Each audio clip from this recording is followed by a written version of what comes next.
the right wing, and Tom Cole is centering that line. And for your Syracuse Orange, Jake Kaler gets the start in net. Forward line of Van Ramsdonk, Franzese, and Lambert. And on the back end, it's Fort Hatchett and Patrick Corcoran. Franzese meets Cole at center ice. The puck is dropped on the Orange S, and we're underway. Thanks so much for tuning in as Syracuse looks to go for the weekend sweep over Westchester, a 6-2 win yesterday. And James, just a really dominating performance in the second half of the game, but in the first half, things were very evenly paced. Yeah, it was certainly an even matchup through the first half of the game. Syracuse had the better of play, but not necessarily what I would call outright domination like we saw throughout the really second 30 minutes of the matchup between the two teams. That was really when Syracuse kicked into high gear. 3-on-3 up ice. Van Ramsdonk carries in on the backhand. Got Hayward with him. Tries to tuck it to him in the slot, and it just rolled off his tape. Messick to blast it in. Tipped wide by Hayward. Hayward with it by the goal line, looking for options. So good on his edges. Throws it in on net and sticked up to the glass by Colgan, his first save of the afternoon. Matt Jacobs rolls it in to Hayward. Goes behind the cage. Dekes around one man so effortlessly. Harrington in to pick up the puck. Feeds the left point. Sean Messick. Freshman wrist shot off of Hayward again. The rebound was sitting there. Don't think that ever got to Colgan. But a good shift for this top line for Syracuse, and Westchester will dump in. And a continuation of what we saw last night, too. His first line for Syracuse. I mean, that was really the only line that was utterly dominating on every shift of the game. And it started on the first shift of the game, and it continued all the way through to the end. They really played some of the best hockey that I've seen this first line play all season long. They were dominating possession, driving things in the neutral zone, and really just so quick in transition, created several offensive opportunities. And it's interesting, we talk with some of the coaches here for Syracuse. It's not always easy to find that right combo, because on a line you're looking for a few different things, right? You want scoring, you want speed, and you want some strength as well. Once you can find a balanced line, a good attack, like this first line has, it's hard to stop them, but you know, you could see some of the problems with maybe the second line for Syracuse as the coaching staff continues to teeter. And, you know, if a team like Syracuse is going to take things to the next step, you're trying to get all four lines rolling, and I think that's what their next step is.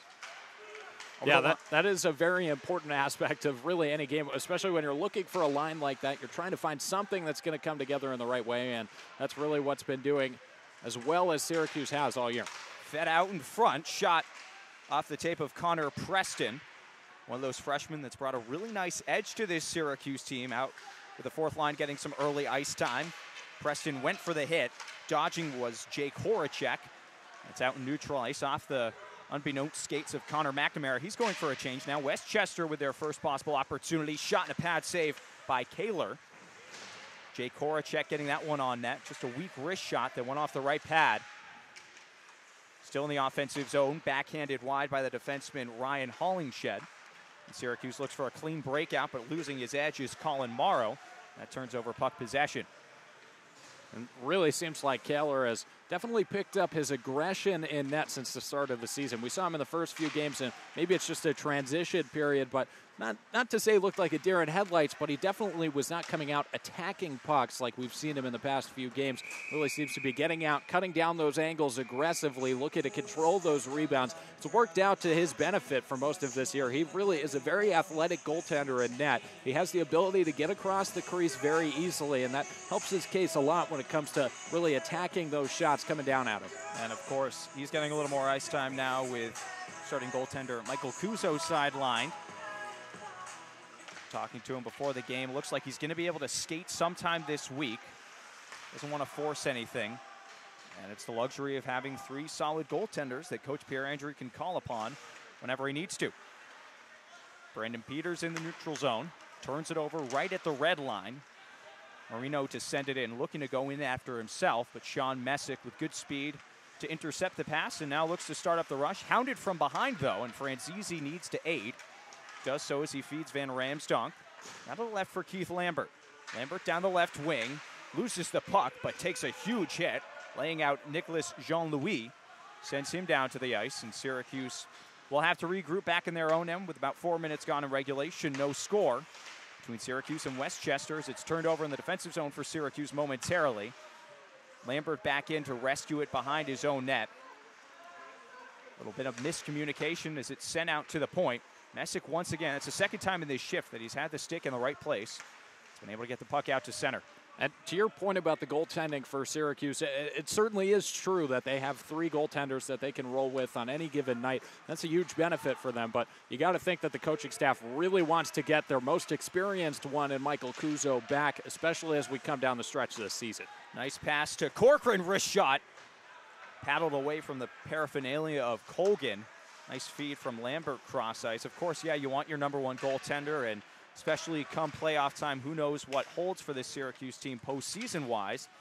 They need to have their starting goaltender ready and healthy to make anything. As Hollingshed walks in, that shot was blocked by Peter Owen Hayward.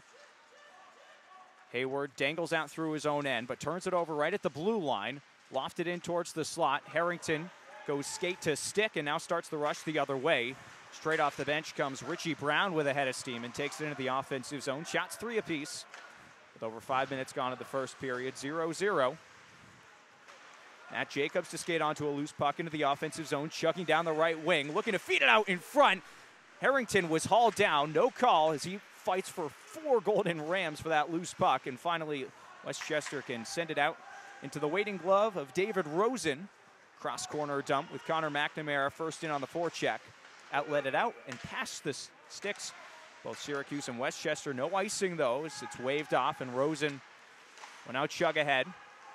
That's Preston down the left wing, over the red line now the blue. Backhands in around the defenseman Jean-Louis.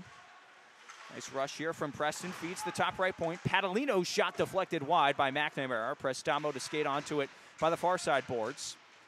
Joined now by McNamara.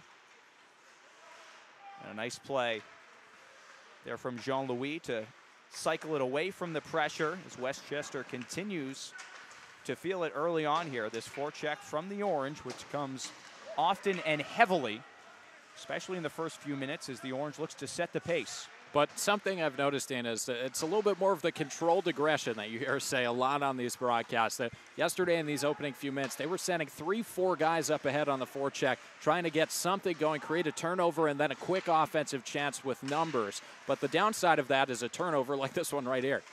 Bolognese, the beneficiary, sends it into the near side corner. Rosen sends it around for Padalino. Nice communication between the 2 defensemen, and now Syracuse will start the rush back the other way. The 4th line out for the Orange. Pucciarelli to send it in, stopped by Colgan behind the cage. Peters charges onto it, head fakes, now walks in along the goal line, takes it all the way around the net. He had Pucciarelli there if he could get it to him. Joey loses his stick in the body of Hargadon. He finally retrieves it now, and Peters lays out Hidman down by the goal line. Syracuse landing a couple of nice clean checks here early on, setting the pace and the physicality.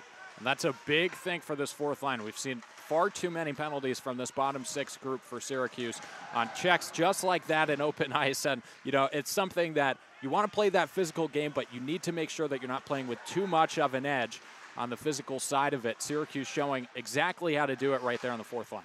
And we saw things get out of hand a little bit yesterday for the visitors. Westchester assessed a game misconduct, a 5-minute penalty to Colby Yaller. They called it head contact major.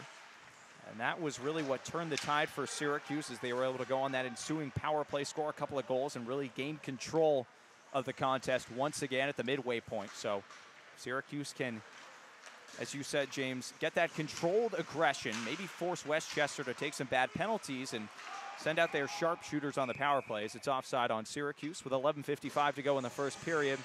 Shots still 3 apiece. And no score.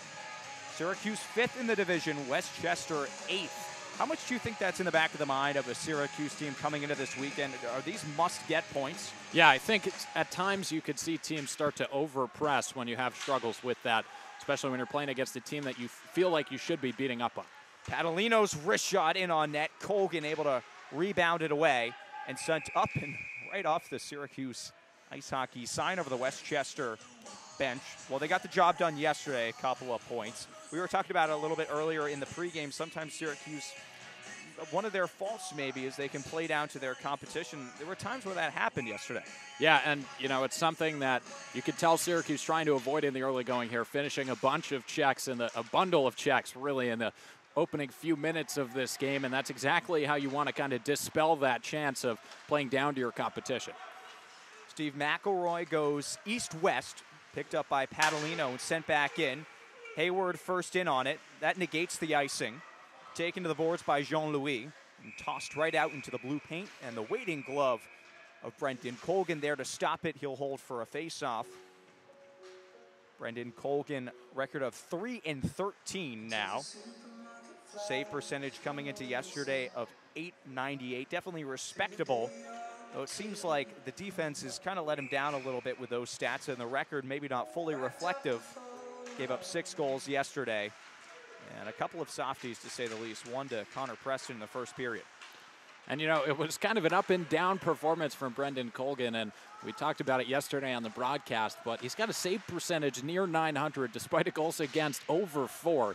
And that tells us that he's facing a lot of rubber on a regular basis, and you can see what tends to happen when you face that many shots is almost kind of issues with focus at times because you're so used to facing the rubber, it's hard to get up for everything.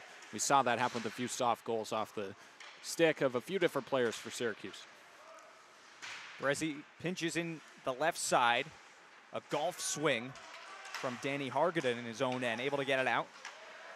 The speedy defenseman gets it right back in. A whistling wrist shot from Prestamo sent in and out of the glove of Colgan as he wants to rush to start right back the other way as Westchester comes in transition. Derek Samedi sends in.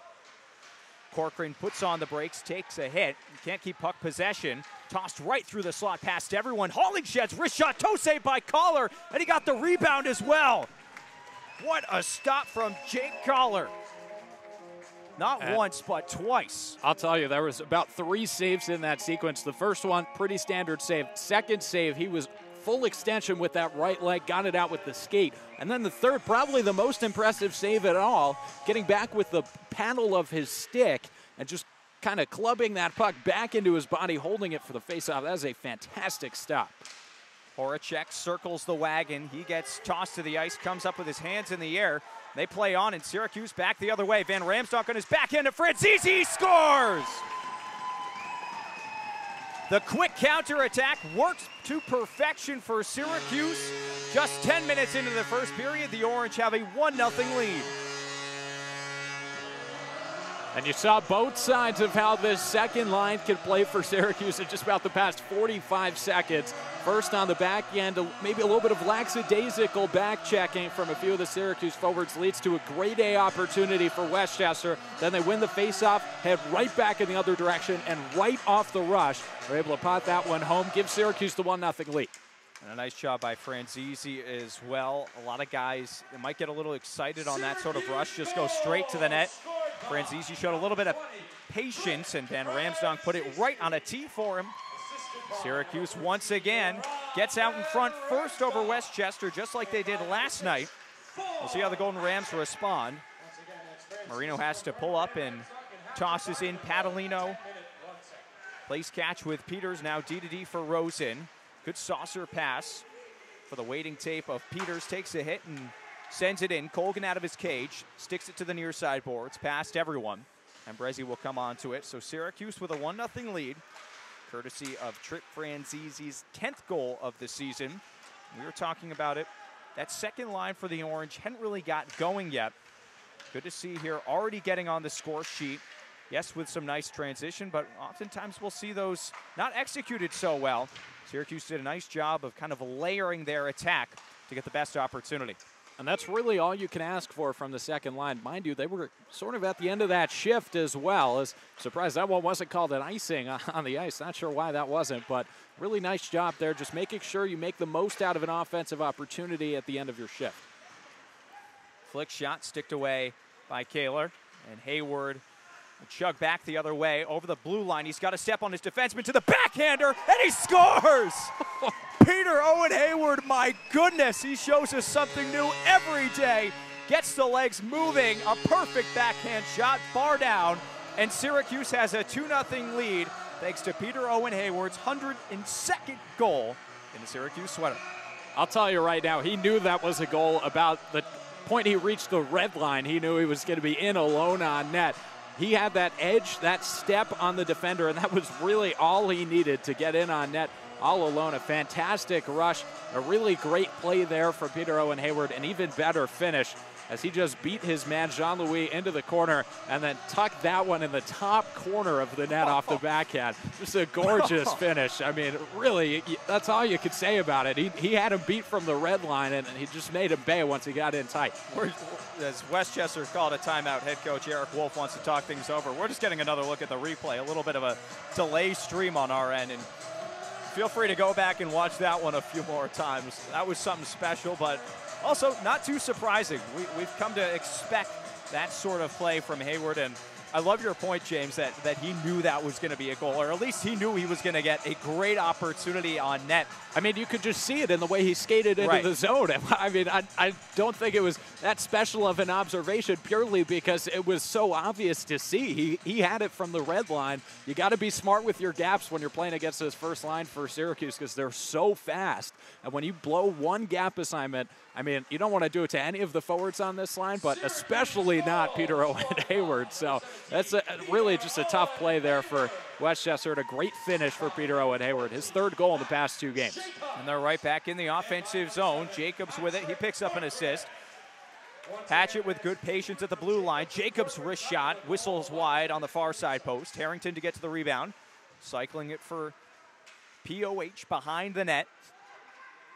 Fought off, and now Jacobs will corral it. Shot from Corcoran, a tippable one that fluttered through the zone. Harrington not able to get good wood on it. Hayward will duck it in, and Syracuse can change on the fly, get fresh new forwards out there, and change out the D pair as well. As Westchester dumps in on Kaler, guides it into his glove. He'll hold for a face-off with 7:36 remaining in the first period. 2-0 lead for Syracuse. Goals from Trip Franzese, and the most recent one from Peter Owen Hayward, looking to take a full 4 points from the last place team in the ESCHL. Fought for at the near side dot and a delayed penalty. And with Westchester having possession, a cross check upcoming. We'll see who this goes against. Looks like Ryan Hollingshed, the defenseman, is making the skate of shame to the sin bin. And already with a 2-goal lead, we get to see a Syracuse power play that was pretty successful yesterday. Yeah, it was really the Syracuse man advantage that won the game last night for the Orange. I mean, 2 goals during the power play, a third that came about 5 seconds after the power play ended. And, I mean, that was really the difference. It was a 6-2 win, a 4-goal win, and 3 of them came in about 5 minutes on the man advantage. So this has been a strong unit for Syracuse. Let's see if they can continue it here. Lambert with speed in the offensive zone. Ladles one high and into the netting. Might have got a little excited trying to pick that top corner. We'll see where this face-off comes. Westchester pointing for it out of the zone. I believe that's where it will go. That was not deflected. Referees having a discussion. Franzese has his say, and it looks like it's going to go Syracuse's way. So the Orange catch a break, and Franzese will lean in against Alex Marino. The right offensive zone face-off dot with 1:47 remaining on the power play. A 2-0 lead for the Orange over the Golden Rams. Off the draw, shot 200 feet down the rink. Kaler back to stop it for Stephen Berezi. And if there's really one point of improvement that I would make as a Syracuse power play coach, if I'm really trying to coach up this man advantage, it'd be they have to be stronger on the faceoffs. They're losing too many cleanly. It's really hurting their ability to get chances. Nice deke from Lambert. Deflected up to the high point. Lambert to find it once again. Tied up in his skates down to a knee. No one able to get clear possession. Berezi keeps it nicely straight away. Lambert rolls it off his stick, and it's sent all the way back down about halfway through this power play for the Orange, and they get fresh new legs as Owen Harrington, Matt Jacobs, and Peter Owen Hayward completing the forward line. Luke Caddo and Ford Hatchett on the back end. Hayward to grab it with speed to zone M. Dekes around one, beats the second, now gains the blue line. On his edges, wrist shot right in and gobbled up by Colgan. He'll take it for a faceoff. You know, as a rule, Dana, on this broadcast, I think we should just not speak during those moments in transition for this first line because they are so fast from their own zone into the offensive end. I should just keep my mouth shut because I'm just going to wind up walking all over a goal or something important happening. So I don't want to talk about it, but just a crazy little play there. Just how quickly they're able to get from their own end. Just a nice move. Jacobs sent it to the backboards. Harrington with it. Cato working the power play with Hatchet creeping in down the right side. Jacobs back out to Luke Cato. Wrist shot pad save from Colgan. Hatchet to collect the rebound. Tucks it down low into the corner. Harrington to dig it out. Feeds the one-timer for Hayward.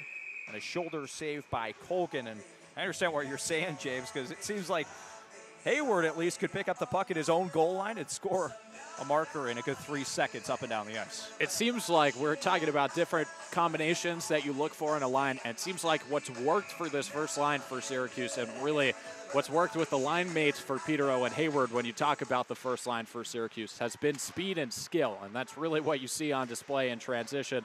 This first line is as dangerous as they come, and it's because of how quickly they're able to create defense or create offense from defense. Just about 5 seconds to go in the power play for Syracuse. Hayward by the circle, tucks it down low for Jacobs, bumps it right back to Hayward, back to 5-on-5. Syracuse still with it though in the offensive zone. Jacobs looking for options down below the goal line. It's Harrington. Vulnerable minute here for Westchester, stuck in their own end. Jacobs with a ton of head fakes, gets sent down to the ice but keeps the puck in his skates. The Orange can once again change on the fly, at least just one, as McNamara will sub in for Hayward as the puck is still battled for down below the goal line. McNamara, the fresh leg for Syracuse, able to dig it out. Cato's wrist shot on the ice, looking for a deflection. Syracuse to get to the rebound once again. Extended zone time for the Orange, already with a 2-goal lead with 5 to go in the first period.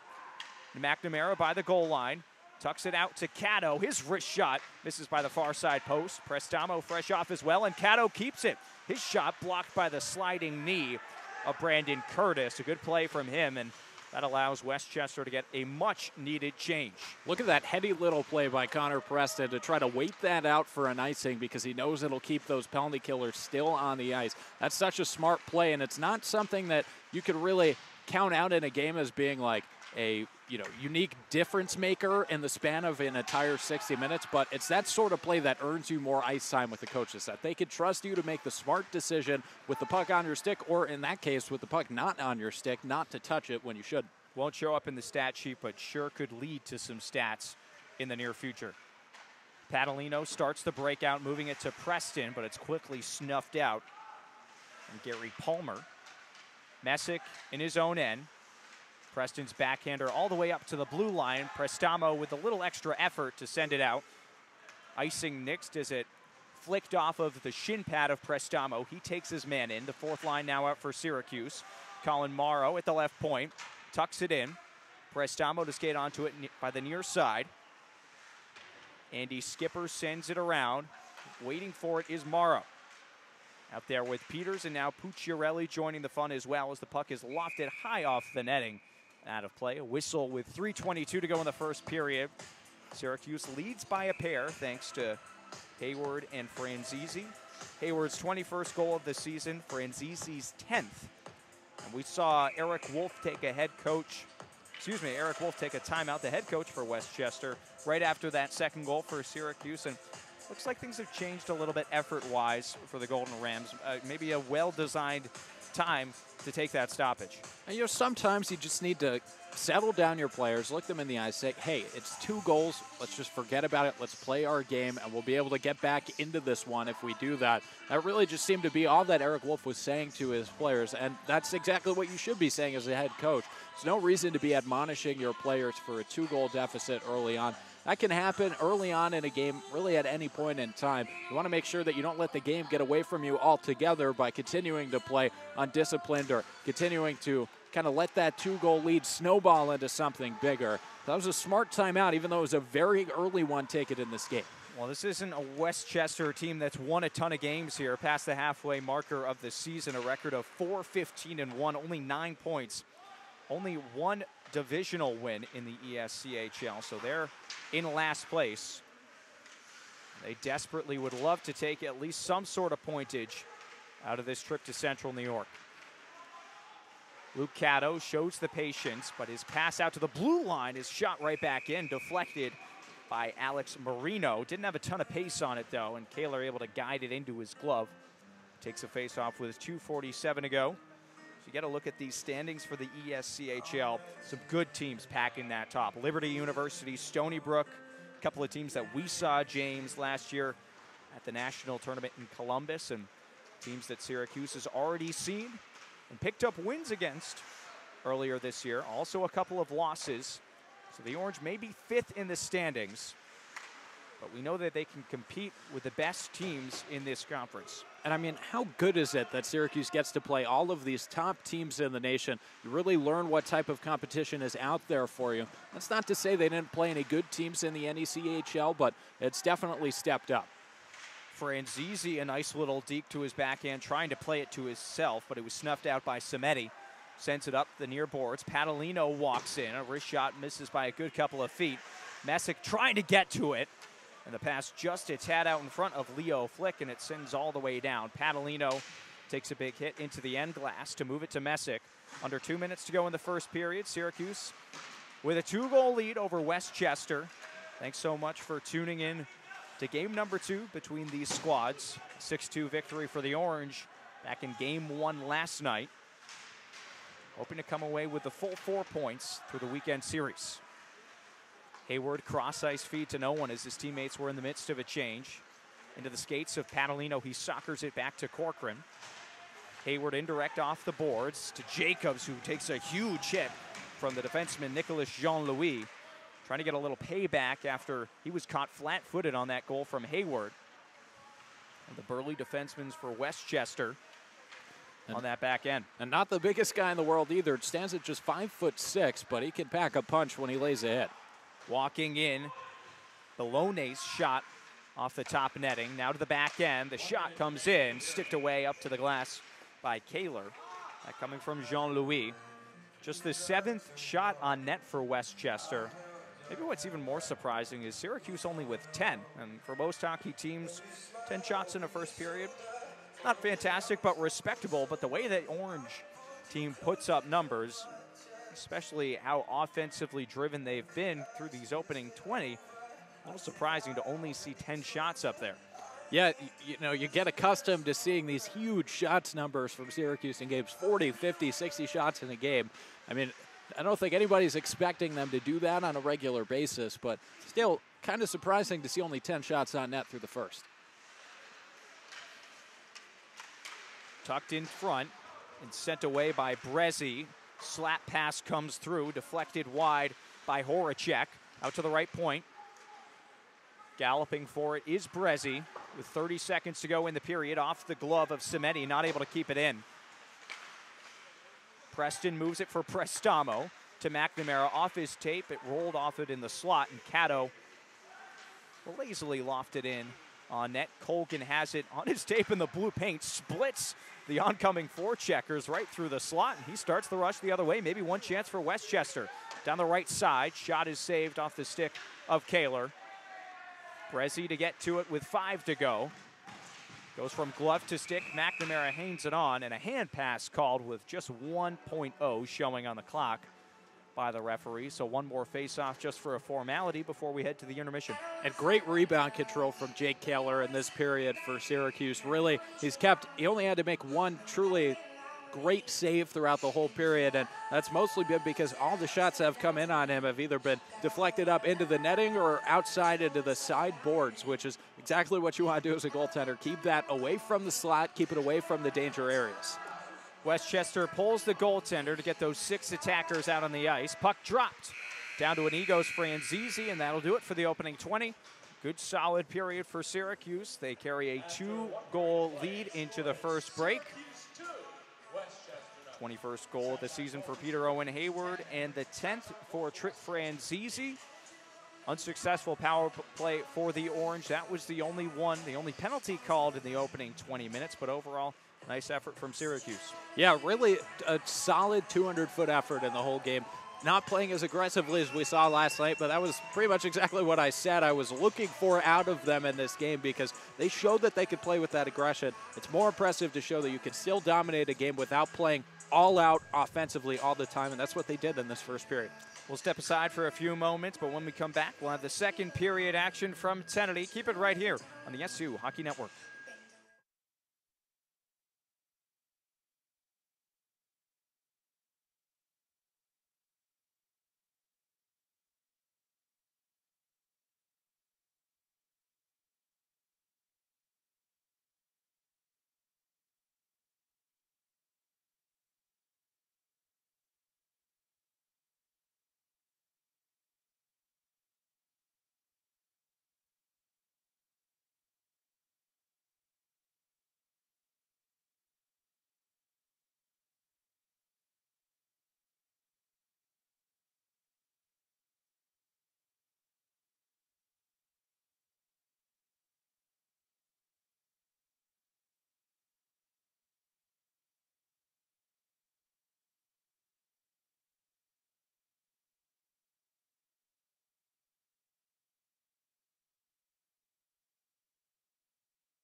Tennity Ice Pavilion, 3 o'clock on the East Coast.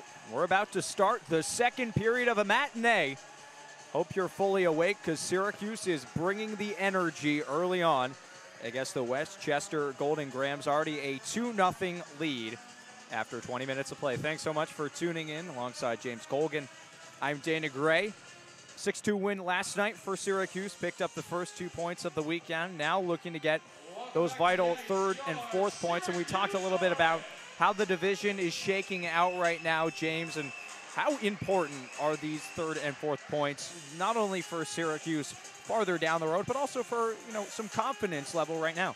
I mean, we joke about must win and can't lose games, and I think this one is certainly both for Syracuse because it doesn't get much easier for the Orange heading forward, especially in divisional play. It actually gets much harder for the Orange to really pave a way into the national tournament in Columbus, and it's certainly something that is on the minds of these players, whether or not they'll admit it. It's definitely in the back of their minds, and it's certainly in ours as well because, you watch this team all year long, and you could say that they're certainly in the top 20 teams. They certainly belong to be in that national tournament conversation, but it really comes down mathematically and to a bunch of different factors that are relying on Syracuse to get a bunch of big wins down the home stretch of this season. And you could definitely see that sort of realization coming onto the faces of a lot of the players on this team, especially over the course of the past few games. Fresh 20 put up on the scoreboard here at Tennity. Goals from Peter Owen Hayward. Trip Franzese got the scoring started back early on, about halfway through the first period, and that's where we stand. As the puck is dropping, we're underway for the second period. Westchester in dire need of some sort of offense. Just 8 shots in the first period, and Jake Kaler was able to corral them all, especially some really nice acrobatic saves when the game was back scoreless in the first few minutes of the game. Other than that, hasn't been too busy, and this one rings off the top crossbar. Tyler Bolin, look what I found from about 20 feet out. He beat Kaler, couldn't beat the iron. The old broadcaster's jinx on Jake Kaler there, talking about how little he's facing in net. Another one comes off the pipe just seconds later. Won't count as a shot on net, but definitely the closest that Westchester has come to scoring. Inches away from cutting this lead in half. Thrown around the roulette wheel. Lambert waiting for it by the near side. Takes a big hit and can't find a player to pass to as it's sent up through neutral ice. Van Ramsdonk ties up with his man in Leo Flick. And it's tossed behind SU goaltender. And Brezzi will send it up high off the glass. Franzese lays down his man. Not much over 5 feet, but he got all of that. And the helmet dislodged. Tom Cole hasn't played a whole lot for this Westchester team. Just a handful of games, but already with 4 goals. Now Syracuse, we'll have to see if this is a penalty, James, or I think it was just a stoppage at play. Looked like Cole's helmet came off after he took the hit, which in the ACHA is an immediate stoppage of play. So that was what led to that being whistled upon by the referees there, and definitely a smart play. You never want to put any players at risk, especially out on the ice rink when it's a piece of vulcanized rubber flying around. Yeah, I'll keep my mouth shut on that one. As Franzese goes into it below the goal line, Westchester tucks it all the way down the rink. Kaler signals for the icing, and the faceoff will come all the way back down towards Brendan Colgan.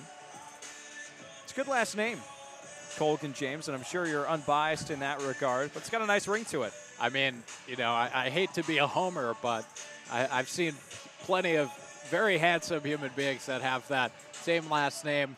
And, a few solid netminders as well. There is an intramural broomball league here at Syracuse University that I may or may not partake in the net myself. So, it's a good name and a good name for a goaltender as well. I'd say it's pretty much hit or miss with the looks-wise, but we'll give you the goaltending. Just a couple of minutes into the second period, still a 2-0 lead for Syracuse. Shots almost even up, 10-9 in favor of the Orange as Coach Pierre Andrew sends out his top line for Syracuse, which features the centerman of Mac Jacobs, along with Owen Harrington, Peter Owen Hayward. Shot right off the faceoff was gloved away by Kaler. Scrum behind the back of the net. Sean Messick, the freshman defenseman, trying to dig it out. Jacobs in there as well. Pitchforks it up the far boards. His second effort moves it over to Hayward. Be taken down by the Golden Rams. A weak backhander evades everyone. Kaler just looked at it and let it fly by. Now out to the top of the point, Jean-Louis. Nice play to go indirect past the incoming Harrington and send it down low where Padalino spins away from the pressure. Nice emergence from Padalino as a defenseman for Syracuse over the past few weeks. He's done a really nice job of just being calm in his own end. His penalty upcoming here to Westchester. The Syracuse power play will get another chance to extend the lead. But not the most fleetest of foot, Jacob Padalino, but he makes the smart decision oftentimes. And what I was just going to say, Dana, is, the question with him is always that his skating in the defensive end, at times it's very good, at times he struggles, but over the past few weeks he really seems to have showed a marked improvement on the ice, seems to be moving around much better. Not sure maybe there was an injury there or if it's just a development as the season goes on, but he's definitely playing at a much higher level. Well, he's getting more ice time, and frankly, the more times you're out there, the more comfortable you can get in a system. Things are just going to fall into place. It seems like that's happened with him as the Orange power play goes back to work for the second time tonight. Roughing the penalty on Westchester. Assessed to Danny Harganen. Couple of power play goals for Syracuse last night. That really got the ball rolling in the second period. We'll see if they can pick up a 3-goal lead here as the faceoff will be moved out to neutral ice, deemed by the referee right in front of that Syracuse bench with assistant coach Andrew Walensky looking on. He controls the defenseman for Syracuse. Connor Tracy in charge of the forwards, and Nick Pierandri, of course, in charge of the whole staff as the Syracuse power play out on the ice. 1:40 to go in the advantage for the Orange and a 2-goal lead. Franzese takes a shoulder check by the near side boards. 4 against 2 the battle, and somehow Westchester able to scrape it down slowly the edge of the rink. Get a clear early on. They had a pretty good penalty kill back in the first period. Some decent chances for the Orange. The Golden Rams did a nice job of keeping everything to the perimeter as Van Ramsdonk takes a cross-ice feed, walks into the zone, leaves it for Keith Lambert. He pulls up and sends it all the way around the boards. Stephen Brezzi waiting for it with just over a minute to go on the power play. Brezzi goes D-to-D with Corcoran, now to the circle for Keith Lambert. Rink wide for Brezzi, gives it right back to Lambert. Now straight away it's Patrick Corcoran, wrist shot. That knocked down by Franzese, some friendly fire and an easy clear for the Rams, and they can get a change. No shots on net or really any huge chances, but the thing I liked a lot about that forward group on the power play, you could tell that the chemistry is starting to come together. If you just watch that zone entry, it was a cross-ice feed on the entry and then a nice little drop pass as well to create that offensive chance. Jacobs with it in the slot, takes a couple of hacks from behind, still able to possess the puck and move it back to the blue line. Luke Caddo ahead fake, sends it down low to the goal line for Harrington, bumps it for Jacobs, his shot, rebound, couldn't be corralled by Hayward with 20 seconds to go on the power play. Back down low for Jacobs, finding Hayward already with 3 goals this weekend against the Golden Rams. His shot was deflected wide and corralled by Samedi. Moves it up the half boards, with Hayward to twirl, give to Caddo in some space, wrist shot pad save by Colgan, and the rebound picked up by Westchester, and they look back for transition, back to 5-on-5, carried in by Samedi, tucked through the slot, past the sliding defenseman, and now Caddo will start the rush back the other way. The Orange might have numbers. Hayward coming as the trailer. Jacobs gives it to him. Peter Owen Hayward walks in and dinks and scores! Colgan looking for his jock strap in the roof, and Peter Owen Hayward picks up his second goal of the game. Patience is a virtue, and it's a 3-goal lead for Syracuse. A lot of times we're asked the question, what's the benefit of two teams playing against each other in back-to-back days? How does that help the opponents? Well, it's on full display right there with Peter Owen Hayward. He must have been onto the fact that Brendan Colgan had been playing very aggressively with his ankles, jumping out, trying to get in front of those pucks, sliding around, and he just deked with the shot, faked the shot, and then finished it off back corner. I mean, just a phenomenal move. I kind of at a loss for words and what to say about it. Just an absolutely incredible goal by Peter Owen Hayward, and that's a big one too. That 2-0 to 3-0 gap is a big one. Westchester offside, trying to gain the line when they had a 3-on-2. So Hayward's 22nd of the season, back-to-back 2-goal games for him. He still got plenty of time to pick up that hat trick. Just a great job from a pure goal scorer. A lot of guys, when they get so in tight on the goaltender, they just feel the need to put it on him, right? Because he's come out to the blue paint. Not the case there with Hayward. It will just wait out Colgan, find the back of the net, give Syracuse that 3-0 lead. Prestamo taken in dangerously to the boards as he lost an edge. Hops right back up, though. His backhand saucer pass intercepted by Skipper. Sends it up the near side boards. Golden Rams can regroup with Jean-Louis. Takes a huge hit from Connor Preston. He's just throwing the body around today, as it seems like he always is. Freshman adding a great edge to this fourth line. Sean Messick looks north, gives to McNamara. And offside on Westchester as they were in the midst of a change. 14:20 to go in the second period. And just an observation here, but we know what's going on with the Westchester backup goaltender. He's sitting there on the bench, and seems like he has a yellow helmet of some type. One of those old-time goon helmets that, you know, you see the fourth line players wear sometimes with no shield on it, no chin strap. But he's wearing it on the bench out there. Gotta love the look, even though it's a little bit different from some of his line mates out there. Really appreciate the character from the backup goaltender Well, there. you can't fault him for not fitting the color scheme. Peters right out in front, they score! Pucciarelli on a gorgeous feed from behind the net. We might see that backup goaltender pretty soon. Colgan let that one right through the 5-hole as Brandon Peters scores to give Syracuse a 4-0 lead with 14 minutes to go in the second period. And I was just going to say it before, but Brandon Peters really seems to be having somewhat of an emergence in the past few games. He's been a really solid player all season long for Syracuse, and, you know, he really seems to be finding that role on that fourth line. He's a big physical forward. He can really possess the puck well. He skates pretty well for a guy his size, and he plays so physically. Comes back to help him on that play. A little goal there for Brandon Peters, and Syracuse takes a 4-0 lead. Van Ramsdonk with a head of steam into the offensive zone. A shot that was hampered from the defenseman's stick. Just the second goal of the season for Brandon Peters, his 6th point. And he extends the lead to 4 for Syracuse over the Golden Rams, starting to run away with things here in the second period. Van Ramsdonk starts another rush once again. He's got a step to the net, carries in on his forehand, and a great diving stop from Richie Brown, the defenseman, getting back. Well, to tamper the shot from Van Ramsdonk, I don't think that even got to Colgan. And we play on as Corcoran's in a race to the puck. It'll be icing on Westchester, the faceoff to come all the way back down towards Brendan Colgan. Let's go back to that goal between Pucciarelli and Peters. A couple of guys that have been playing together for the majority of this season. It seemed like Pucciarelli knew exactly where Peters was going to be even before he looked up. And, you know, we're reaching that point in the year where if you've got your twos or your pair of 3 guys that can play together really well, you want to stick with those guys on a line. And, I mean, we see it on display right there. Jacobs tucks it out for Harrington. Shoots it right into the paraphernalia of Colgan, and he takes a big hit as well.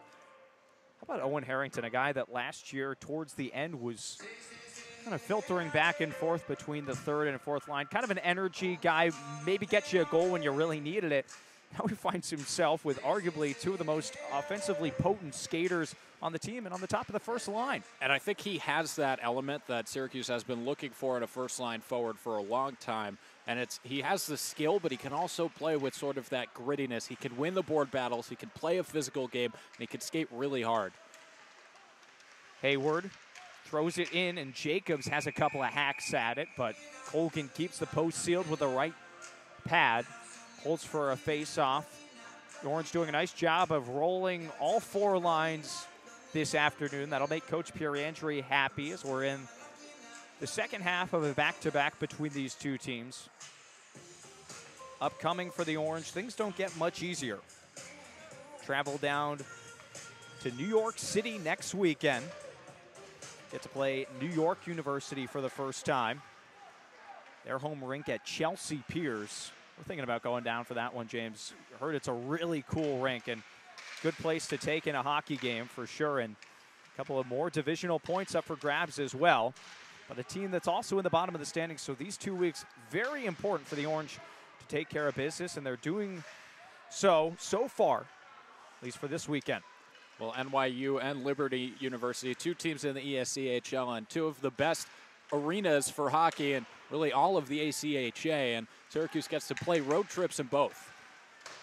Nice tip from Prestamo a couple of moments ago, and Colgan showing one of his better saves as the cycle game is in effect here for Syracuse. Panalino thought about pinching in, now has to get back on his horse. A great stick by Rosen, but it draws a penalty. Westchester's going to go to the man advantage for the first time this afternoon, and it comes at just about the midway point of regulation. Not really sure who they're going to get for this one. I believe it's going to be David Rosen. He's got his hands in the air. He has no idea.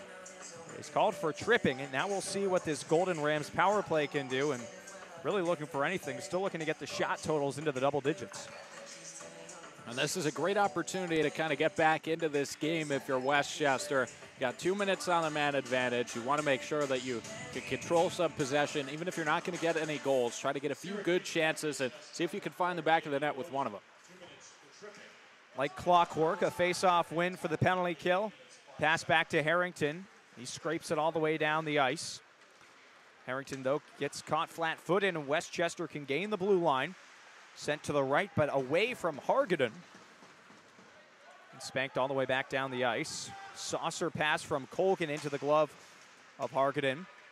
Leaves it back for Samedi. Gains the line on the right side. Sends it around the boards. Waiting for it is McKeever. Hemmed into the glass by Luke Caddo. Westchester can set up the power play finally. Samedi quarterbacking it at the top. This penalty kill for Syracuse falters very rarely. Very opportune when they have the chance to clear the puck. But Preston not able to do so here as Samedi pinches in and wheels off that far right board. Samedi now with it. Wrist shot. That one rapidly past the near side post.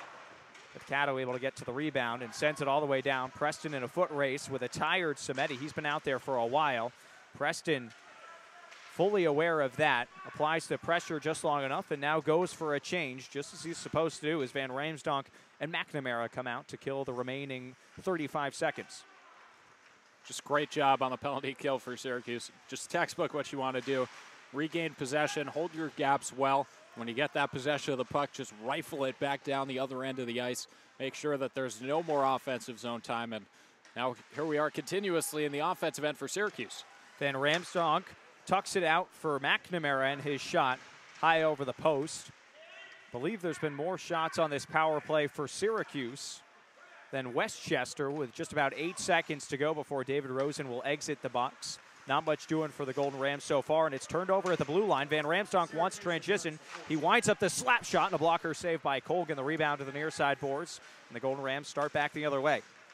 Bolognese carries over the blue line, trying to go 1 against 3. Gets past Hatchett, and a good poke check by Kaler.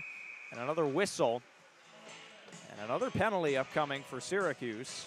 Jacob Padalino got caught. Hook on him. And right after Syracuse kills off one penalty, they'll be tapped to do it once again. That's just a tough position for Jacob Padalino to be in. He was trying to get back and stop that offensive rush in on his goaltender, Kaler, and in doing so, just happened to haul down his man and gets called for the penalty. Not necessarily the worst penalty in the world to take, though, because you've choices between a one-on-one with your goaltender from being tight and 2 minutes with one of the best penalty kills in the nation. I think I'd rather choose the latter. I'd have to agree with you on that. Westchester looking to prove us wrong, and they can't keep the puck in at the blue line. Andy Skipper had it snuck between his skates, and the faceoff will come out to neutral ice. 9:32 remaining in the second period. 4-0 lead for Syracuse. Couple of goals for Peter Owen Hayward. Trip Franzese with his 10th of the year, and Brandon Peters scoring most recently, just his second marker. Off a gorgeous feed from Joey Pucciarelli, but now the Orange PK back out to work for the second straight time. Deflected pass into Rosen. Scrambling for the puck by the far side corner. Tucked in on Messick, and the shot comes through on Kaler, and he has the rebound. Getting pretty close was Leo Flick by the near side post. And the Orange defenseman makes sure to get rid of that, get a full line change on the PK with just 30 seconds gone on this power play. Nice job done there by Kaler to be able to jump out of the way and just get in front of that one, hold it down, and make the stop. Sent out to the point. Petriccioni's shot into the glove of Kaler. has the splits in Caddo with some words and some shoves for Steve McElroy. Frustrating afternoon so far for Westchester. After they showed some real fight to get back into the one last night, tied it at 2. Haven't been able to show really any signs of life so far tonight. McElroy leans in for the draw with Pucciarelli. McElroy wins it back, D to D at the blue line. Shot-friendly fire. Skating in. Skipper, hounded from Pucciarelli. Sent all the way around behind. Brezzi to get to it first. Scrapes it up the near side boards, but hemmed in. Twirling away with it is Flick. Goes to the far side. Shark Bangle try. Whistles up off the high glass. Waited for by Petriccioni. Pucciarelli with a big hit by the boards. Westchester still maintaining things to the perimeter on this power play with 50 seconds remaining on the advantage. An ill-advised pass that splits the defenseman right up the middle.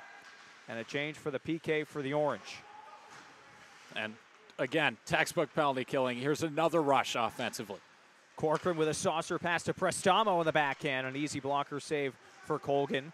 Prestamo more than happy to kill off the rest of this penalty as Morrow walks in, and a pad save from Colgan on him. Once again, the shot totals for Syracuse on the disadvantage more than the advantage for Westchester. Hatchet with a big hit and neutral ice. He caught a stick up high. He looks a little dazed, confused, as you can see that his fishbowl is good couple inches off his chin. Referee didn't catch it. Will play on with 15 seconds to go on the power play. And a good sign if you're the Syracuse coaching staff is that Ford Hatchet has stepped up his physical game considerably since the start of this season.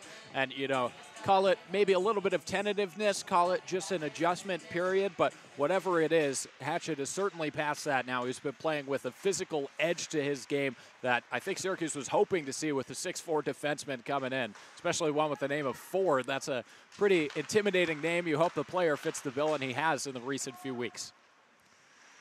Back to 5-on-5, another successful kill for Syracuse.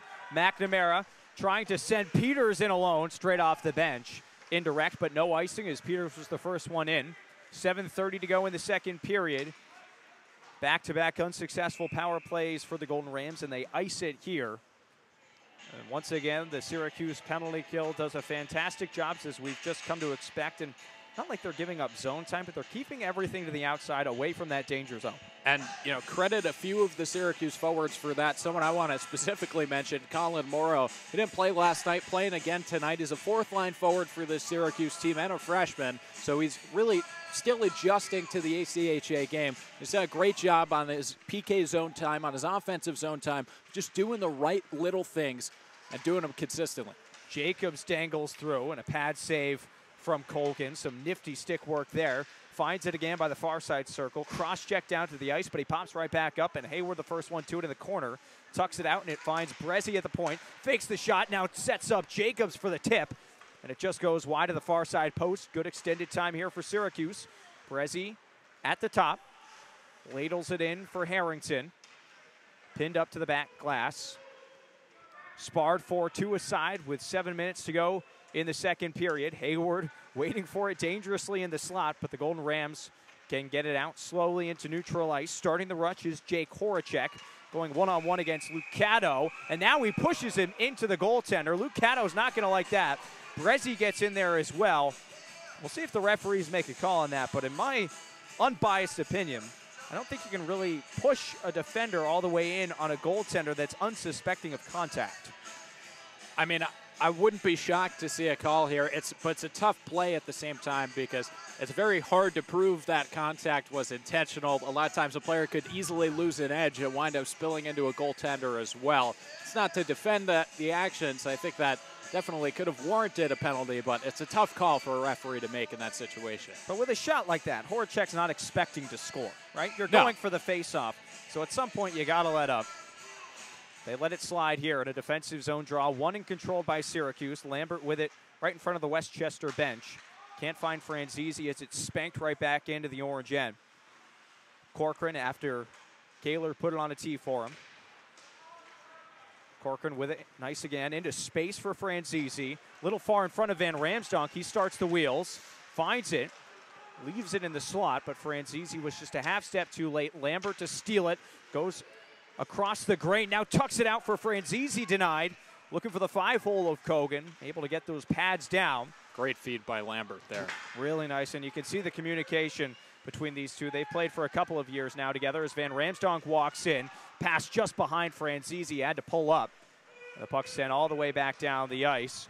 No icing as it's waved off. Hatchet in his own end, looks north. Deflected in by Lucas Prestamo, who goes in after it himself. Takes Samedi into the boards. Sparred for right in front of a few fans on the glass, and Preston able to dig it out by the far side circle. Whips it in and he scores! How about a couple of back-to-back goal games for the freshman and a 5-0 lead for Syracuse. Running away with this one against Westchester here in the second period. I mean, he's a player with a preponderance of puck luck, and it's really because it comes out of his ability to really pressure the play offensively and just create things with the forecheck. He does so many things the right way, really just everything the right way, and it just pays off in all of this puck luck, all of these good things that happen. And a big hit there at the blue line as Prestamo whacks in. McNamara leaves it back for Cato, his wrist shot. Misses on the near side. Prestamo scoring for the second time in 2 days. Lucas Prestamo, the lone assist. And a 5-0 lead for Syracuse with 5 minutes to go in the second period. I got to go back a couple of minutes, James. What was that word you used? Preponderance. Preponderance. Yeah. That's a little bit out of my academic level. Can we get a definition? An extension of a lot of. A lot of. I like that. A preponderance. And if I can remember that and pronounce that, which I surely won't be able to. To use that in a sentence, Connor Preston has a preponderance of puck luck. Or James has a preponderance of more knowledge than I do. Hey, you're learning something new every day. Sent into the offensive zone for Syracuse. Peters misses on his check. Padalino's shot out of the glove of Colgan. He thought he had it. Now Pucciarelli with it by the far side. Feeling the back pressure. Able to keep possession momentarily, and Pooch has his stick knocked out of his hands for the second time tonight. Rosen, a nice job, and he loses his stick. Now finally a whistle, and we'll see. I believe that both of these guys are going to go. A couple of roughing minors about to be assessed to Morrow and Hargaden as the referees try and get in control of this. And Peters with a grin on his face, getting into it with John Hargaden. And it's easier to smile when you're up by 5 goals. Yeah, that's certainly true, but something this fourth line likes to do a lot. I mean, I feel like I'm always seeing those wide smiles. You know, I know we're always looking for sponsors here. Maybe we could talk to a toothpaste company or something for this fourth line, because they're always smiling very wide when they're on the ice, and maybe not for the best reasons, but they certainly are always involved in that aspect. The Syracuse penalty kill brought to you by Colgate. I like that. I could get behind that. It's got a nice ring to it as the referees settle out the penalties. It looked like it was going to be coincidental minors for roughing behind the play. It's Morrow sitting on the bench for Syracuse, and John Hargaden in the visiting penalty box with 4:28 to go in the second period. 5-0 lead for the Orange, in full control of this one. You can tell that things are maybe starting to get a little more chippy, and the referees want to make sure that they keep it at that. Don't let things get out of control. I mean, when a couple of teams play 120 minutes of hockey in a span of 24 hours, the pot sometimes boils over. And, well, that's certainly true, and we should expect that. But I think part of the reason why Syracuse has shown a little bit of a newfound maybe determination in the past few games is that it really seems like Nick Pierandri is really locked in on these past few games. So we saw at the end of last game with about 30 seconds left, he was livid at a referee for an icing call. And now tonight, he's still locked in. They're up 5-0. He's still consistently ragging on his guys, making sure everyone's in the right sense. And that's exactly what this team needs. They need someone to remind them how important these games are to make sure you stay up top. So a double minor assessed to Hargaden. So that allows the Orange power play to go to work. Not successful so far today, as it was. So a couple of roughing minors for Hargaden, one for Morrow. That gives a 5-on-4 advantage for Syracuse. Harrington, drop pass for Hayward with some speed. Gives to Cato walking the blue line. Returns the favor for Hayward, creeping in by the near side. Now Cato straight away sets up a one-timer for Hayward. Pad save, rebound loose. Jacobs not able to get to it. Hatchet fishing for it, still loose, and it comes all the way back out for Hayward. A rocket from the near side. As he settle things down, 50 seconds gone on the power play for the Orange. Already a couple of good chances. Jacobs pass deflected, fought for by a couple of gloves high in the air. Harrington to come down with it. And now Hayward behind the goal line, goes skate to stick. Back to Cato. Surveying his options. Defenseman Hatchet with it by the far side circle. Looking for the perfect pass to Hayward, who tries to pick the top corner. Might have been denied by the outside of the post. 45 seconds to go on the power play. Extended zone time here for Syracuse. Cato's wrist shot, looking for a tip, and not able to keep in a bouncing puck. Syracuse will get a change on the power play, but a good couple of looks.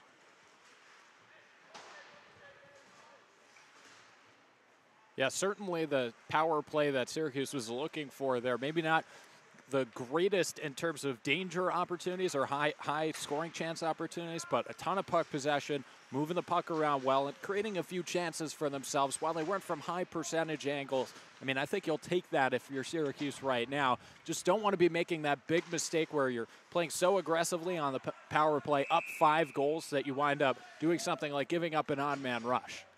As Kaler ices it from his own end. Little miscommunication with his forwards, and just 3 seconds remaining on the power play for Syracuse. 5-on-4 advantage for just a few more ticks, and then Hargadon will exit the box. Morrow will have to stay until the next stoppage. Shot off the face-off, blockered up away to the back glass by the SU goaltender. Van Ramsdonk, the captain, pinned into the backboards. Franzese in to dig it out. Back to 5-on-5 with 2:15 to go in the second period. 5-spot lead for Syracuse. Corcoran, high saucer pass. Van Ramsdonk can't touch it, and it'll go as an icing against Syracuse. James, we look ahead at this schedule. NYU. And then how about this Super Bowl weekend? A Friday night game and a Saturday afternoon game against Stony Brook University, a team that's in some of the best in the division. Second right now in the ESCHL, leading that North Division, though. Syracuse, though, well within grasp. That's one that, you could tell when the schedule came out at the start of the season, even without knowing what exactly the scenario was going to be divisionally, those 2 games were going to matter. Yeah, I mean, I think talking to the coaches in September when we saw the entirety of the schedule, they said they had that Stony Brook game, all 4 of the Stony Brook games this year circled down. Syracuse won a game in Stony Brook, and the last team to have won a game at Stony Brook was Syracuse the year prior. So this is a team that plays Stony Brook very hard, and Stony Brook is a very good ACHA team. You could bet that if the ACHA National Tournament is not in the equation for Syracuse, that game will be their Super Bowl of the year of sorts on Super Bowl weekend. Prestamo takes a big hit by the circle. Rosen sprints to keep it in.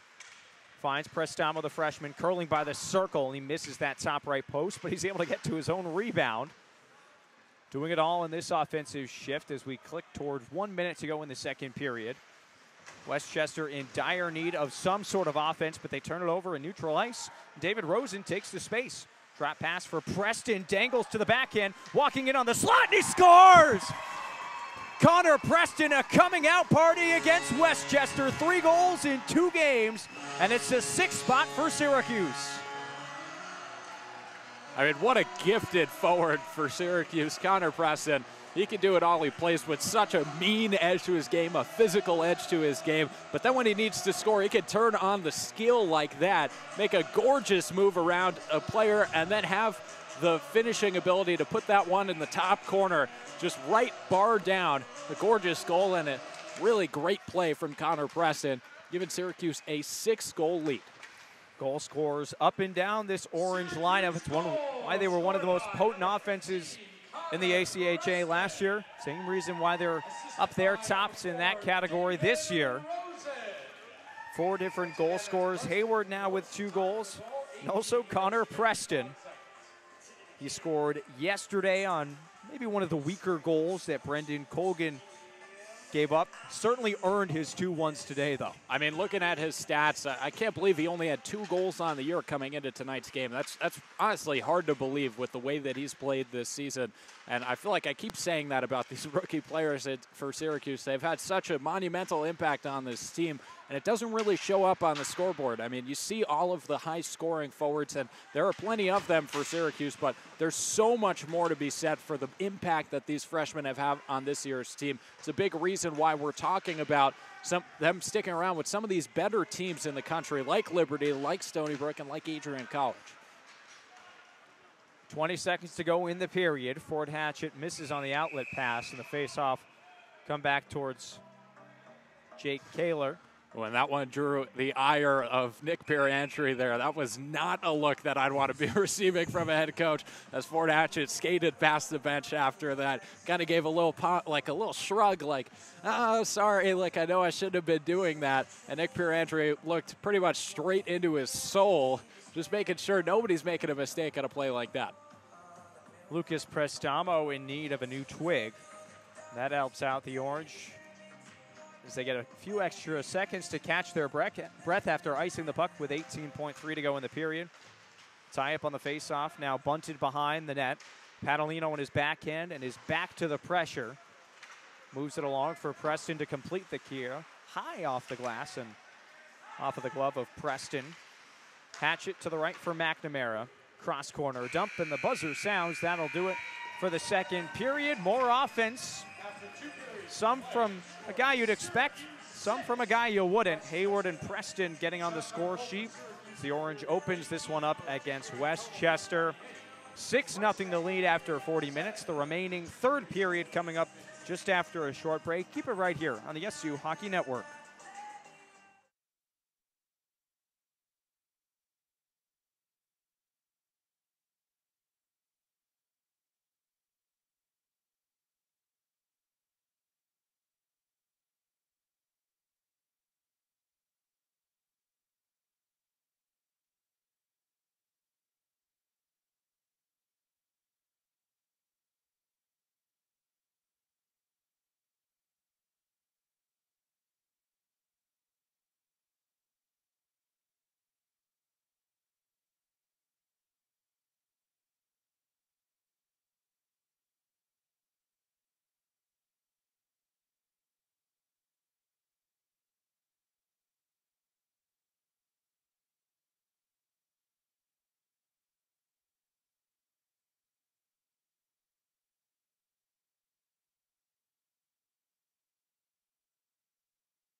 100 minutes in the books from the weekend series between Syracuse and Westchester. Just the remaining third period of Game 2. And a 6-0 lead for the Orange. They carry into this final frame. A 6-2 win last night, and they're well on their way to sweeping the points this weekend. As 6 spots so far as the Orange return to the ice. Thanks so much for tuning in this afternoon to the SU Hockey Network alongside James Colgan. I'm Dana Gray, and James, we've seen the emergence of a fourth-line player over the past couple of days that's really gotten your attention. Yeah, Brandon Peters has played really, really well for Syracuse over the past few games, and I've really been impressed with the style of play that he's had. It seems like the type that's going to be set to win come late in the season with that physical ability and his skating ability as well. And you only have to pop up one more line to the third. How about the performance of Connor Preston? 3 goals in 2 games. Yeah, he's played just phenomenally all season long, and he's finally starting to get some respect for it now. He's been a player who at times not really has struggled, but has found himself in a lot of different situations throughout the season. He started the year on the 4th line, now he's on the 3rd line. He's played some first line minutes as well, and he's really responded well to every single role that he's been put in, even playing defense actually at one point this season. And Connor Preston, I mean, you got to be happy if you're Syracuse looking at your team this year, and especially going forward. You've got Peter Owen Hayward, who's only a sophomore, but then on top of that, this crop of freshmen coming up have 4 or 5 players that look like real solid players at this level. The future is bright, that's for sure. Syracuse needs to finish things out, and it was getting a little testy there at the end of the second. We'll see if that carries into the third as we're underway from Tennity for the final 20 minutes. A 6-0 lead for Syracuse. Shots in favor of the Orange, 28-15. Controlling most of the play and killing off a couple of Westchester penalties as well. But here comes a 2-on-1 back the other way. Shot pad save from Kaler. Samedi ripped one in. Fanning on it in the slot was McKeever, but a great first save of the period for Jake Kaler. And, still a 6-goal lead for Syracuse, but the Syracuse second line definitely going to want to come out, play a little bit stronger than that, because that was some weak play in their own end. And it's not just the forward line for Syracuse, also a defensive pairing, but you never want to be watching the puck go around you. You want to be skating towards everything, finishing your checks, finishing your plays as hard as you can. And when you don't, you see chances like that happen on your own end. Good on Jake Keller for being able to make the save. Keep this one a 6-0 game. Brendan Colgan remains in net here for the third period as Jacobs rings one off the top post. Feed from Harrington. Peter Owen Hayward protecting the puck at the top. Tucks it down low for Padalino. Tipped in by Jacobs. Now Hayward on the doorstep. Another save from Colgan. Great job on the angle there from Colgan to get out. One-timer for Hayward. Falls down to his belly. Now Jacobs lets one go. That one's blocked as well. It's a firing arsenal here in the offensive zone for Syracuse as Jacobs pinned to the boards. That by the defenseman Nicolas Jean-Louis. A very up-and-down game for him as the Orange gets a change on the back end. Deep pairing of Cato and Brezzi onto the ice, and it flutters back to Luke Cato. Couple of head fakes, now walking in by the circle onto the backhand, and he scores! Nifty work from the defenseman, and the celebration to complete. A 7-0 lead for Syracuse early on in the third period. Well, Dan, I'm not sure what was better, the goal or the celebration from Luke Cato there. Really nice goal, and it was just given time and space. He walked right in and then had the move to make the finish. A really good play there from Luke Cato. And 7-0 lead now for the Orange, and I mean, they're just pouring it on at this point. It's really just been this type of game for Syracuse, and you just want to keep up the offense going. Want to keep the forecheck working hard and do what you can. We're going to have to ask Luke about that celebration after the game. I'm not really sure. It was some twirling of the hands. Seems like, like one of those like 8th grade dance moves where you do a little shimmy. Yeah, a little shimmy in and out. That's kind of what it looked like. I'm not sure that was the intention, but I enjoyed the celebration. Definitely a defenseman goal-scoring celebration. Oh, absolutely. Preston lets one go from the slot, gobbled up by Colgan. Preston with a couple of goals. Him and Hayward both with decent bids early on in the third period to pick up those hat tricks. They'll get a few more shifts later on as the fourth line makes its way onto the ice of Pucciarelli, Peters, and Morrow. They've been pretty solid today. Peters getting on the score sheet early on in the second period, and off the draw, it's tied up. Westchester back the other way as Steve McElroy sent it in on Kaler. He gets a nice little snow shower from Leo Flick, and the face-off to the right of Kaler with 17:22 to go in the third period. And James, there's certain things that you can maybe tweak in a performance like this, but in a third period as a coaching staff, are you hoping for anything specifically other than just to not get a little too out of hand, or is this a time where you can really work on some things other than in practice? Well, really nice shot there from Tom Cole off the face-off, too. Rare to see it release that quick, but I think as a coach, you come into a third period like this, and I don't think you're wanting to change anything on your lines, but maybe some different things.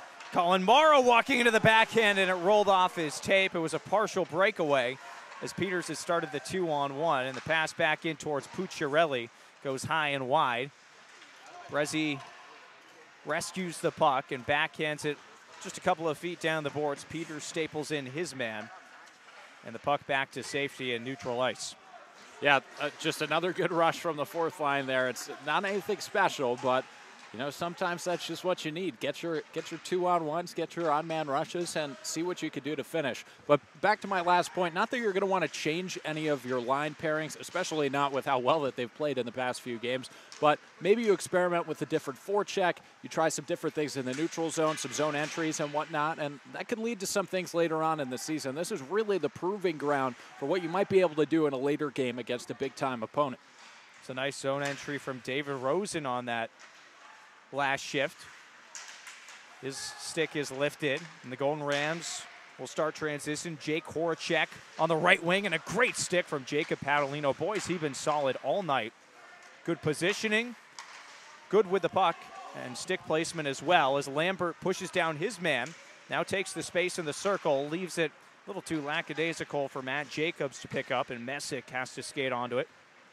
D-to-D for Corcoran, tipped in by Lambert, but it goes off a glove on the Westchester bench, and a face-off in the neutral ice. And you talked about Jacob Padalino, and I mean, I think the big thing to point out here is that when we were talking with the Syracuse coaching staff, they said that their biggest concern about this team was their blue line. They said, we're not totally sure what we've got on the back end. We got a few young players that we like, and you know, maybe they'll develop. But to have a guy like Padalino who has some experience and has some speed and skill to step up and really play some key minutes now and come into his own as a player, that's just another benefit for this Syracuse team on a blue line that has really had a few players come and present themselves in ways that maybe we weren't expecting to start this season. For sure, the freshmen have really showed up. You can look at likes of Sean Messick, Ford Hatchett, all been good as Hayward winds one up, deflected and straight into the glove of Colgan. Hatchett and Messick, different defensemen in a lot of ways, but have been equally solid on the back end. Both offensively minded, but you know, just different styles of play. And interestingly enough, they played on the same line or the same pairing for much of this season, but they've been separated in the past few games, and that actually seems to have been to the benefit of both of them. Both of them have been playing some really strong performances in the past few games. Ford Hatchett picking up a goal last night, and Sean Messick always steady on both ends of the ice. It's really just such an added benefit to have so many players that's really coming into their own. I think if you ask the Syracuse coaches, they would say they're as excited as anyone about it because they might not have seen it coming. Preston's little curl drag, able to get off a shot into the pads of Colgan. 1 against 3, that's not going to work as Brezzi pokes it away, and Prestamo walks it back in, winds up the wrist shot. Another left pad save, tossed out in front. A great look for McNamara, denied once again by the pad of Colgan. God, he's had a tough weekend in some instances, but also been at times very, very solid. I believe we're going to have a penalty against the Orange as Prestamo sits for 2. Westchester to the power play, though the penalty kill for the Orange has been very solid already this afternoon. Yeah, Syracuse penalty kill, I mean, living up to the name, they're almost 90% on the penalty kill this season. That's a pretty high number by any standard. Is that good? I mean, that good or bad? What would you say? I'd say definitely towards the good side on that. Yeah, I would have to err in that direction as well. And, I mean, I think that they've really lived up to that over this weekend. They're playing some of the best hockey that we've seen them on the penalty kill. And granted, you know, Westchester is not a very potent offensive team per se, but that does not make them any less dangerous on the power play. So credit the Syracuse penalty killers for getting up, still playing their game, and really committing to the system that's worked so well for them this year. Might not have shown it so far this weekend or even throughout this season, but they're still a divisional opponent. They're important points. The Orange taking care of business so far. Interference called on Lucas Prestamo. Is Pucciarelli more than happy to just kill off some seconds. Now send the puck all the way down, courtesy of Patrick Corcoran. Already 30 seconds gone on this advantage for Westchester. Pucciarelli and McNamara, the two forwards out there. And in the two previous power plays we saw for the Golden Rams, it's actually the Orange that got the majority of the chances and the shots, that's for sure. See if things change here. Carried into the zone by Bolognese. Pulls up by the goal line. Worked into the boards by Padalino. Into the skates of Rosen. Pushes it a little forward for Pucciarelli. Little time and space for him. Getting hooked from behind and moves it up for McNamara, who tips in. Everyone can go get a change. Already halfway through this penalty kill for Syracuse. Good stick for Van Ramsdonk. Stands up McShane in the offensive zone. Cato to fly it up. And Franzese to skate onto it. That forces Colgan to come out and delay. Puts it into an area and to no one. Straight off the bench comes Leo Flick. And he'll regroup in his own end. Only 30 seconds to go on the power play for Westchester. Not much doing yet. Steve McElroy looking to change that. Pulls up by the half boards. Delays to the top. Sameti's shot. Straight into the catching glove of Jake Kaler. And he'll hold. 21 seconds on the advantage. Decent look there from the point as Westchester tries to get a few bodies in front of the Orange goaltender. They haven't been able to beat him so far with 17 saves for the transfer. And, you take a look at this Syracuse team, look at down the stretch run of the season, and, boy, they have a lot of pieces to be a very dangerous team down the stretch if they can put it all together. The goaltending has been rock solid this year. Defensively, they've gotten a lot of growth. And on top of that, their forward lines, they've got a fourth-line penalty killer, actually two fourth-line penalty killers, and several players in their bottom six that can, on any given night, give an offensive contribution. And, I think that's really, really a sign of how well they've recruited as a team and how well they've been able to build this team together. There are a lot of really useful players on this team. It's a testament to the program that Nick Pierandri has built in his short time here with his coaching staff. Really turned things around over the last few years. McNamara over the blue line into the skates of Prestamo, fresh out of the box. McNamara now behind the goal line, pulls up for Prestamo, looking for the backhand of Preston, and his shot goes right off the body of Prestamo. Boy, that might have beaten Colgan. Messick stands up his man at the blue line and stops the rush. Prezi settles things down, though his pass goes wry. Into the slot, tipped away. Preston goes via the aerial route into neutral ice. Brandon Curtis slaps one in and right off the knob of the stick of Kaler, out of play. 11:46 to go in the third period. 6-0 lead for Syracuse. 2-goal performances from Connor Preston, Peter Owen Hayward. Goals as well from Franzese and Brandon Peters. And never that he ever looked out of place, but Jake Kaler has looked so locked in this weekend. Really just showing the part of the goaltender I think Syracuse thought they were getting when they recruited him to come over, and he's been such a good player for them tonight. 3-on-2 rush is stopped at the blue line. A great stick from John Hargadon, and that, not bad to say that might have stopped a goal, to be honest. When you get Jacobs and Hayward in there 2-on-1, they're usually able to figure something out to give the other person a clean look on net. Maybe a goal-saving play there at the blue line as Hayward has his stick held but able to dangle all the way through a few bodies, pokes it into an area for himself, lifts the stick of the defender, moves it for Jacobs. He takes a huge hit by the end boards. And a good outlet pass onto the tape of Tyler Bolin over the blue line. Takes a hit from Ford Hatchett. That gets a good rise from the Syracuse bench. And a whistle, maybe a penalty here on Ford Hatchett. The referee got him, but maybe just the hands up a little bit too high. Well, it could have been that. It also could have been that pass was right after kind of a toss into the offensive end. Might have been deemed to be interference. It's kind of a bang-bang play when you're a defender. You have to commit to making that hit a few steps before that puck is being tossed into the zone, so it's hard to pull up on a play like that, especially the fact that it was a 2-minute minor penalty to Hatchet. I don't think it was a high hit, but you never know. That could have been what the referee saw. Derek Samedi not able to keep puck control, and it's tossed all the way down. And it's a very difficult still to have as a defenseman, whether to gauge, to play the body, or to play the puck. Few hockey players can do it. And the ones that do it really well usually find their way somewhere into the NHL for sure. You look at some of the prospects and just the pure skill, a guy like a Charlie McAvoy for the Bruins, just so good at gauging whether or not create this space. And I'm sure you can think of some others. Duncan Keith comes to mind, that they almost lure you in to making the play and then take the body instead. As Van Ramsdonk swaggers his way into the offensive zone, curls and drags, finally knocked off the puck behind the net.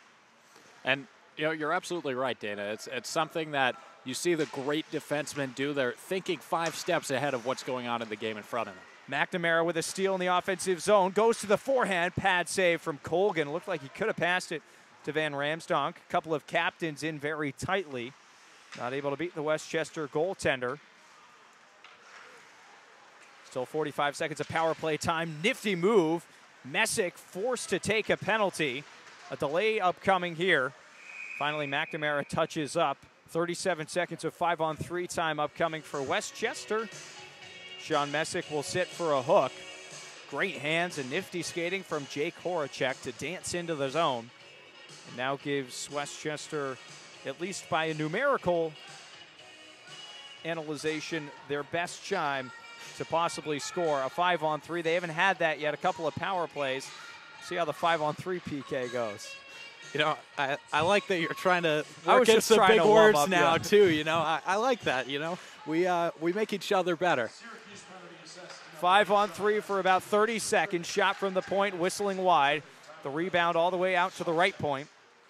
Skipper with it, fakes the slap shot, moves it to his left for Jean-Louis. Now at the near side, good pressure from Brezzi. Just enough to tap, force the turnover, gets back into position, and Pucciarelli with the clear. Just about 10 seconds to go on the 2-man advantage for the Golden Rams. Into the offensive zone, Petriccioni feeds the point straight away. Now to the near side circle, pass goes away. In and out of the legs of Cato. Now out to the top, Andy Skipper feeds the one-timer down low, and Jean-Louis fanned on it right by that goal line. It would have been a tough angle to put in, but he didn't get any of the puck. Now back to 5-on-4.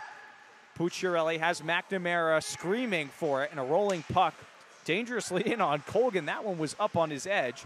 Still decided to play it with his stick. Westchester gets the change. Just about a minute to go on the 5-on-4. We saw a puck yesterday take a rogue bounce from about halfway out and wind up in the back of the net as that one screams off the cage of Connor McNamara. And that one wound up in the net. Hayward on the PK, twirling, waits for Padalino to come down low. A cycle game for Syracuse on the penalty kill. Franzese looks for the doorstep tip from Hayward, and it was intercepted.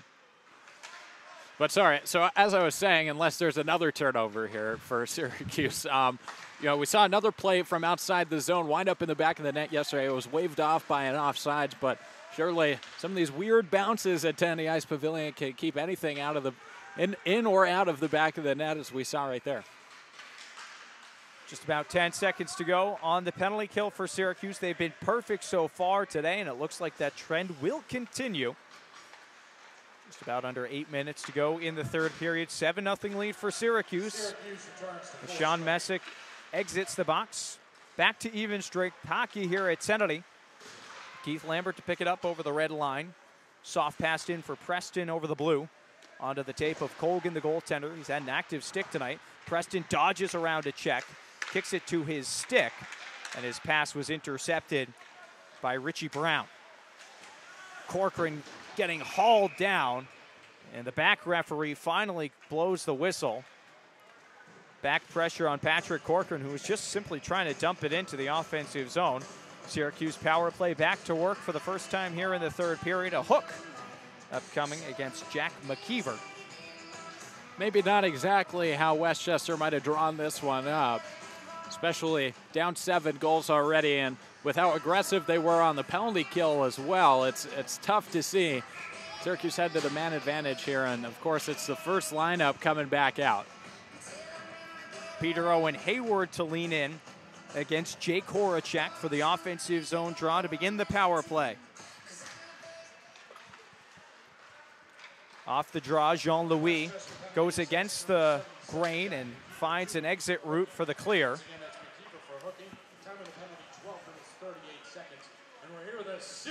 Forward Hatchet finds Hayward. His pass deflected up for Jacobs, but he spins away with it. Matt Jacobs creeping down in, feeds Hatchet in the slot, and a great save made by Colgan as he came all the way out to the top of the blue paint to cut off the angle. Nice awareness, though, for Jacobs to find the trailer. Yeah, and a great job there by Ford Hatchet to recognize that that was a play where he had the numbers to jump up, try to pick up a goal on the play. We've seen him already get a handful of goals this season, and he just has that offensive instinct about him. He has that edge to try to find the back of the net. Tie up off the draw. Digging for it, Richie Brown comes around the near side and then can only find the back of netting. So the faceoff will stay in the offensive zone for Syracuse, but fresh line upcoming. Coach Pierre Andre electing to go with this second power play of Van Ramsdonk, Franzese, and Lambert. Syracuse 15-7-1, 31 points on the year. About to pick up number 32 and 33. Just about 6:52 of formality remaining before Westchester can catch their bus back home and leave empty-handed. Well, you don't have to be so positive about it. I mean, come on. Well, they haven't given us a lot to be positive for so far. Still a little bit of time, I guess, and it starts with a successful penalty kill, which they've done for the first 50 seconds. Messick settles the puck in the defensive zone. Now looks north, drops it for Lambert over the orange S. Now crosses the blue line, protects on his backhand, pulls up, avoids the check, and Messick not able to keep it in at the left point.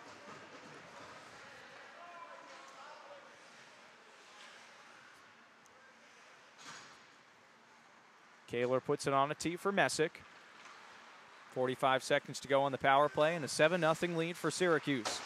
Messick doesn't see a pass to gain the zone, so has to dump it in. Brezzi almost able to stop and start with his skate and keep the puck in the zone. Good forecheck on the penalty kill from Leo Flick. Spins away from the pressure and knocks down. I believe that was Sean Messick. Just 20 seconds to go on the advantage. Hayward's pass is deflected, but now Brezzi finds some open space with Harrington. Nice little jump move to get past one. He's got Hayward in the middle, and his saucer pass just a little too hot for the sophomore forward. That'll just about do it for the power play for the Orange. Just over 5 minutes to go in regulation. And ladies and gentlemen, I hate to take any attention away from this game, but we have a helmet change with the backup goaltender for Westchester. That's Colby Field. He's staying on the bench wearing an actual goalie helmet now. Not sure really what that means because it's not looking like he's coming into the game. Maybe he thought we were making fun of him back in the second period. I doubt that he's listening to us. I'm pretty sure no one actually is out there. Absolutely not making fun of him for that, though. I mean, honestly, really impressive. I've never seen a backup goaltender wearing that. If I were a backup goalie. Can we get a shot of the backup goaltender there? Changing the mask. Of course, our fantastic cameraman, Corey Barbarian there. Look at that zoom, steady as ever. And that looks like a customized mask there. If I had a mask like that, I wouldn't wear anything else on my head, but a bright yellow one back in the second. You don't have the choice between a mask like that and a completely shieldless 1985 NHL helmet to wear as well. That's a completely different color for the rest of your team. So Syracuse to the penalty kill as Owen Harrington sits. Wrist shot gobbled up by Jake Kaler. Just his 20th save of the afternoon. He stopped everything that Westchester has tossed his way. Not only been solid this afternoon, he was solid yesterday, and it's no small task to play 120 minutes of hockey for anyone in a span of less than 24 hours, let alone a goaltender. Even just the positioning and the conditioning that goes through that, it's not easy, and surely it helps when you've got a good defense in front of you, like Jake Kaler does with the Syracuse one, but he's been very good as he stops the doorstep deflection in front and quickly analyzes the rebound in the blue paint, pounces the glove on it, and holds for a faceoff. Yeah, I mean, you could just tell. I touched on this earlier, but you could tell watching him play, he's absolutely locked in net. And Syracuse needed this. They needed a big performance out of a goaltender to kind of give that confidence that while Michael Kuzo misses any time with the injury that he's been dealing with the knee injury, that there's someone who can take the reins and handle things well enough to win a few games. And I mean, honestly, the way he's played the past few nights, I don't care who you're playing against, it's well enough to win a game on your own. So really credit the transfer goaltender for his performance tonight. It's been really fantastic. Face-off to come out to neutral ice. 1:33 to go on the penalty assist to Owen Harrington. 4:40 remaining in regulation, and a 7-0 lead for your Syracuse Orange, about to pick up 4 huge divisional points in the ESCHL. Their first year in the new division, leaving the NECHL last year. Find themselves in the middle of the pack midway through the season as McNamara dips his way in. His shot is deflected up into the netting and up and out of play. I mentioned SU will travel down to visit NYU for a couple of games next weekend. We'll keep you posted on social media if we're going to have a broadcast for either of those 2 games, if we're able to make the trip down. James and I obviously love to call and watch any game that we possibly can. We are busy men, though. We do have other things. Academics are mildly important, though usually they take a back burner. Mom and Dad, if you're listening to this, which there's no chance they are. I'd just like to say that was not me that said that. I was solely speaking for Dana Gray. I'll give you that. James is definitely the more diligent of the 2, academically wise. Why do you think I'm pulling words like preponderance out in the middle of a broadcast? Because I spend a few time looking in a dictionary every once in a while, you know. It helps out in the long run, I guess. You know, my birthday's coming up. Maybe you could buy me a dictionary. Read a page a day or something. I'll get you one of those word of the day calendars. Exactly. That could actually be pretty helpful. 35 seconds to go in the power play for Westchester. Not a whole lot going on as they haven't been able to find much room with the man advantage this afternoon. Prestamo one-on-one. A wrist shot into the paraphernalia of Colgan. Preston taken down by a wrestling headlock. Leo Flick sending him down to the ice. So a takedown for Leo Flick, but he's got 0 goals to Preston's 2 on the afternoon. So we'll see who really wins that battle in the end. So I guess put Preston +1 then? Preston +1. I think that's pretty fair. And I believe it will be a penalty for Westchester. Maybe skate 4-on-4 now. Franzese into the draw, facing off against Mickey McShane. Wins it back to the point. Padalino walking in, loads up the slap shot. Deflected high, leaves a dent in the back glass. Delaying with it is McShane. Some space for Padalino to send it in around the rim. Franzese, the first one there, couldn't corral it though, and it's sent up the half boards. Outlet pass through the legs of McShane. Padalino will retreat. So now back to a power play for Syracuse. And as Frankie Vernowski, the PA man here at Tennity Ice Pavilion, lets you know, it's time for a Syracuse power play. The same energy level every single time. It's pretty impressive. I have to give him credit. Up the half boards, kept in by Ford Hatchett. Just momentarily, though. Westchester on the penalty kill. Syracuse power play, if you're looking to critique anything from today, they haven't found the back of the net yet. Got about a minute of time to work with here. Just over 2.5 in regulation. Hatchett digs it out and gives it to Peter Owen Hayward, who looks for some space. Gives it to Matt Jacobs. Dekes through the neutral zone over the red line, now the blue. He's got Hayward streaking towards the net. Hayward trying to set up Preston. He was checked off the puck. Jacobs now working the blue line. Moves down low by the circle. Sets up Cato. The one-timer from Hayward. He healed it off his stick. A lot of action in front of the cage. Syracuse getting bodies in front. Just about 30 seconds to go in the power play. Cato plays catch with Hayward on his inside edges. Bunts it down low for Jacobs. Has Hayward streaking on the forehand, and a good save made by Colgan from in sight. Caddo uses his glove and his high reach to keep in with 10 seconds to go in the power play. Big time battle going on in front between Preston and Jean-Louis. They've been going at it all afternoon. Puck stuck in the skates of Samedi. That kills off the rest of the power play, but still in the offensive zone for Syracuse as Preston's able to keep in and backhand deep goes for the change.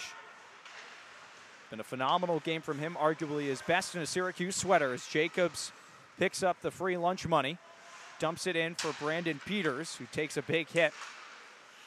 Colin Morrow getting some ice time here with just over a minute to go in regulation. A 7-goal lead for the Orange.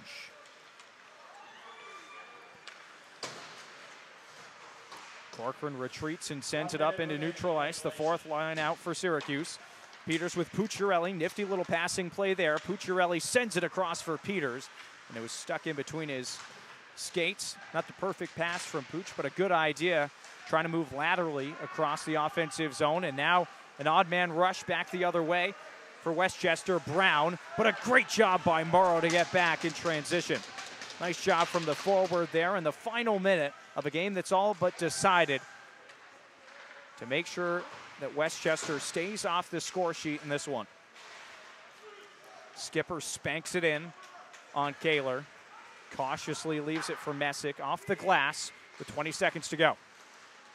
And Joey Pucciarelli, an observer of the arts and an observer of the back check there. Lambert walking in and a great glove save from Colgan. Another good one from him. Yeah, Pucciarelli spent part of his winter break in New York City taking in the play Hamilton, believe it or not. And he takes in 4 points this weekend along with the rest of the Syracuse Orange. A 7-0 win, a drubbing to say the least over the Westchester Golden Rams. They outscore their divisional foes 13-2 in the weekend series and pick up all 4 ESCHL points and maybe move up a little closer in those divisional standings. Yeah, that's just what the doctor ordered for Syracuse. They needed all 4 of those points from this weekend, and they got it. And, you know, credit them. Really, really impressive second performance on the weekend to be able to come out after that big 6-2 win and take a 7-0 win in that game. I mean, just all you could ask for from Syracuse. Well, maybe seeing Hamilton over break really did help Pucciarelli, but that penalty kill was all over the ice today. Just doing it all like they have been, perfect throughout the weekend, and in large part the reason that Westchester will take a long bus ride home with no points. Yeah, absolutely. And you know, maybe the week off will give them some time to take in a few other.